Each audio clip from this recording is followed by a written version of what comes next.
So for the past month, battles have been raging on the planet Reach, ranging from minor skirmishes to city-destroying engagements, and today all of this is going to come to a head. Let's talk about the fall of Reach and the end of this devastating battle. I'm Colin, and this is Sci-Fi Deep Dive.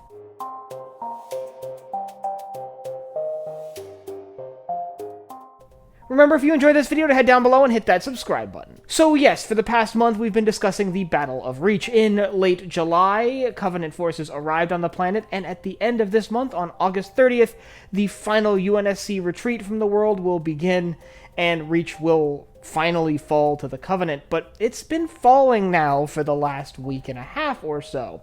After the battles on the Vieri continent and the destruction of the Long Night of Solace, the Covenant supercarrier in orbit, a massive Covenant fleet arrived above Reach, and within days, every major population center on the planet, most notably New Alexandria, were under siege by Covenant forces. This is really when what we think of as the fall of Reach begins.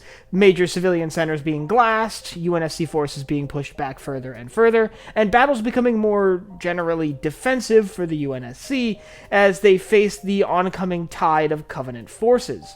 However, it wouldn't actually end until the end of August, so while many of those major cities, like New Alexandria, were gone by the 26th, it wouldn't be until the 30th that the battle would functionally end.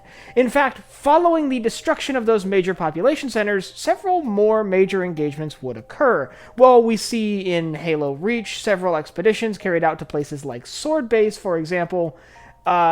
The biggest engagement still yet to come was a major space battle, in which UNSC forces were able to muster and nearly drive Covenant forces out of the Epsilon Eridani system before a Covenant counterattack of over 300 ships would force UNSC forces back on the defensive and ultimately leave them scattered and disjointed. On top of that, the specific locations at which these Covenant ships dropped out of slip space were particularly and very specifically calculated and chosen to cut off UNSC routes of escape and disrupt UNSC command and control lines. This meant that the focus for this last week shifted from the ground to space as the battle on the ground became basically hopeless. Still, it doesn't mean there's no action going on the ground for the remainder of the Battle of Reach. As I mentioned, the forces of Noble Team were sent to what was left of Sword Base, which had been in Covenant hands now for about a week, and retrieved from the UNSC facility buried deep beneath Sword Base,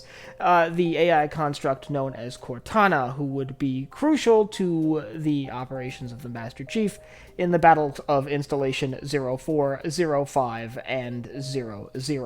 Upon recovering that AI construct, what was left of Noble Team made their way to the Azod shipyard. Following the battles in orbit, the Pillar of Autumn, one of the ships that played a pretty key role in the engagements in orbit, landed at the Azod shipyard. There they underwent some minor repairs while waiting for the AI construct to be handed off to the crew of the Autumn. It's worth noting, by the way, that Captain Keyes opted to attempt to flee the system, but was ordered back by Dr. Halsey, who wanted the Autumn to take the AI construct with them. With Noble Team being able to successfully deliver this AI construct, the Pillar of Autumn was able to flee from the Azod shipyard. However, at this point, the space around Reach had been basically completely commandeered by Covenant forces, and the Pillar of Autumn ended up having to fight its way out of the Epsilon Eridani system to be able to jump to what would end up being Installation 04.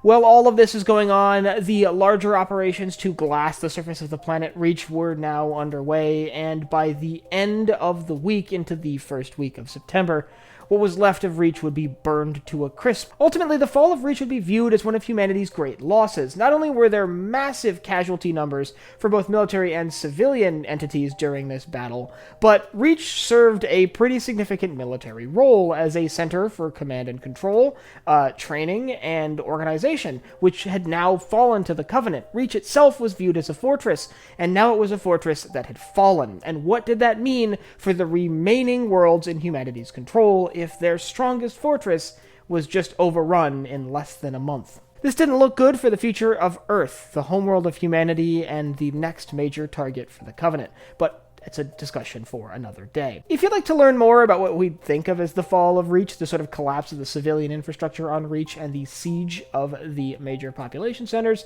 I'll leave a link up here to a video I have on that.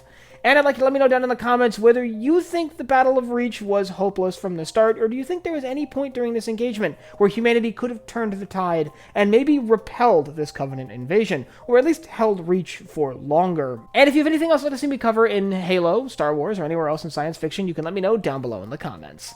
Last but not least, if you enjoyed this video, head down below, hit the like button, the subscribe button, and the bell icon so you get notified when I upload new videos. So for Sci-Fi Deep Dive, I'm Colin, and I will see you next time.